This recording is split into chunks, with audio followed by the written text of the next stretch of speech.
ये नामुमकिन जबरदस्त काम आप सभी कर रहे हैं, लेकिन अनजाने में। तो सवाल ये है कि आपका कितना हिस्सा आपकी चेतना में आ गया है। अगर आप ध्यान दें तो पाएंगे कि अभी आप अपने 1% हिस्से के बारे में भी चेतन नहीं हैं। मेरे आसपास के लोग हर दिन ऐसी कई चीजें देखते हैं जिन पर वो विश्वास नहीं कर सकते।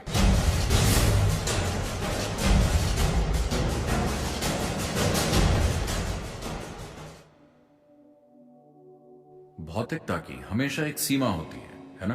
आप इसे स्ट्रेच कर सकते हैं, लेकिन फिर भी भौतिक शरीर की एक सीमा होती है। भौतिक का मतलब ही सीमा है ना? एक भौतिकता का आधार ही सीमित सीमा रेखा है कि नहीं? एक सीमित सीमा रेखा की वजह से ही आप इसे भौतिक कह सकते हैं। अगर आप उस सीमा रेखा को मिटा दें जो किसी भौतिक आकार की है, तो भौतिकता जैसी कोई चीज नहीं रह जाएगी। वो जो असीमित है वो भौतिक नहीं है ना? तो क्या कोई सीमा है? निश्चित रूप से है। प्रकृति ने आप पर बहुत सारी सीमाएं लगा रखी हैं, पर मैं ये बता रहा हूं कि आप नई सीमाएं ईजाद कर रहे हैं। इसकी जरूरत नहीं है। प्रकृति ने पहले ही आपके लिए बहुत सारी सीमाएं लगा रखी हैं। आपको और सीमाएं गढ़कर अभी आप जो हैं खुद को उससे और छोटा बनाने की जरूरत नहीं है। एक इंसान ईश्वर और स्वर्ग वगैरह के बारे में इतनी बातें आमतौर पर मूल रूप से इसीलिए होती हैं क्योंकि लोगों ने इंसान होने की विशालता का अनुभव ही नहीं किया है। यही असली समस्या है। अगर आप इंसान होने की विशालता का अनुभव कर रहे होते तो आप दूसरी चीजों के बारे में ज्यादा बातें नहीं करते। ये अपने आप में जबरदस्त है। ये एक दोपहर में मछली को इंसान बना देता है। क्या ये जबरदस्त नहीं है? लेकिन ये इसे अनजाने में कर रहे हैं। अगर वो चेतना के साथ मछली को इंसान में बदल दें तो ये अद्भुत घटना होगी, है ना? है कि नहीं? ये नामुमकिन जबरदस्त काम आप सभी कर रहे हैं, लेकिन अनजाने में।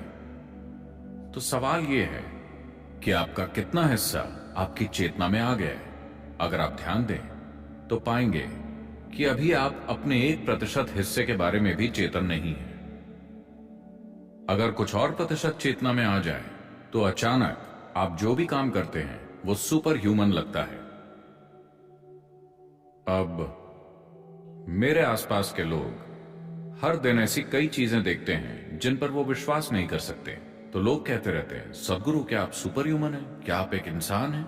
मैं उन्हें याद दिलाता हूं, This is not about being superhuman. This is about realizing being human is super.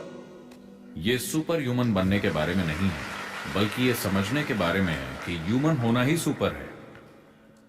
अब मैं आपको एक कहानी सुनाता हूं। एक आदमी में आध्यात्मिक प्यास जाग उठी। उन दिनों जब आध्यात्मिक प्यास जागती थी तो लोग जंगल में चले जाते थे। तो वो जंगल चला गया और उसने बैठकर ध्यान करने के लिए एक अच्छी सी चट्टान ढूंढ ली। वो बैठ गया और फिर उसने देखा कि कुछ ही दूरी पर एक लोमड़ी थी।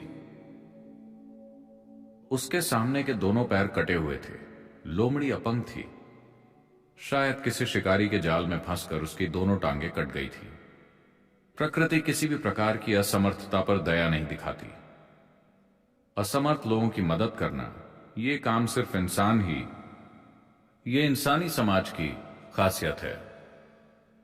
प्रकृति में अगर आप अपना भोजन नहीं जुटा सकते तो आप गए काम से। तो यहां एक लोमड़ी थी जिसकी आगे की दोनों टांगें कटी हुई थी, लेकिन दिखने में वो स्वस्थ और हट्टी कट्टी लग रही थी। उसने ये देखा और वो सोचने लगा कि पैरों के बिना ये लोमड़ी अपना काम कैसे चला रही है। फिर वो बैठ गया। उसे ध्यान लगाना था। उसने जाप शुरू किया। ओम ओम ओम कुछ समय तक चलता रहा। जब शाम हुई उसे एक शेर के गुर्राने की आवाज सुनाई दी। जैसे ही उसने गर्र की आवाज सुनी, ओम गायब हो गया और वो एक पेड़ पर चढ़कर बैठ गया। वो ध्यान व्यान सब भूल गया।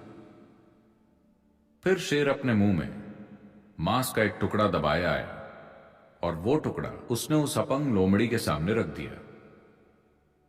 लोमड़ी ने वो मांस खा लिया और शेर वहां से चला गया। उस आदमी ने सोचा, ओह, ये तो एक दैवी संदेश है। भगवान मुझसे कुछ कहना चाहते हैं। एक अपंग लोमड़ी को एक खूंखार शेर खाना खिला रहा है। यह सबसे बड़ा चमत्कार है। भगवान मुझे कोई संदेश दे रहे हैं। वो संदेश क्या है, क्या है, क्या है? वो ध्यान लगाना पूरी तरह से भूल गया और सोचने लगा कि वो संदेश क्या है। फिर उसने खुद ही अपना एक संदेश बना लिया। उसने कहा, भगवान मुझसे कहना चाहते हैं कि इस चमत्कारी जंगल में एक अपंग लोमड़ी को भी एक खूंखार शेर खाना लाकर देता है। जब ऐसी व्यवस्था है तो मूर्ख, तू तो आध्यात्म के मार्ग में है। तू क्यों खाने के बारे में सोच रहा है? बस एक जगह पर बैठ, खाना तेरे पास आ जाएगा। तो वो बैठ गया। एक दिन, दूसरा दिन, तीसरा दिन, छठवें सातवें दिन तक वो जिंदा रहने के लिए तड़पने लगा। वो हिल भी नहीं पा रहा था, बिल्कुल कमजोर, तड़प रहा था, लगभग मरने जैसी हालत थी। उस रास्ते से एक योगी गुजर रहे थे। उन्होंने वो आवाजें सुनी। वो उसके पास आए और पूछा, क्या हुआ, तुम्हारी ये हालत कैसे हो गई? आदमी बोला, ओह महान योगी, मुझे एक दैवी संदेश मिला था, मैंने उसका पालन किया और ऐसा हो गया। योगी ने पूछा, क्या हुआ था? आदमी बोला, वहां उस लोमड़ी को देखिए, देखिए वो कितनी तंदुरुस्त है। रोज एक शेर उसके लिए मांस का एक टुकड़ा लेकर आता है और उसे खिलाता है। आपको नहीं लगता कि यह दैवी संदेश है? बताइए, क्या यह सच में दैवी संदेश है? योगी ने कहा, निश्चित रूप से यह एक दैवी संदेश है, लेकिन तुमने एक दयालु शेर के बजाय एक अपंग लोमड़ी की नकल करना क्यों चुना?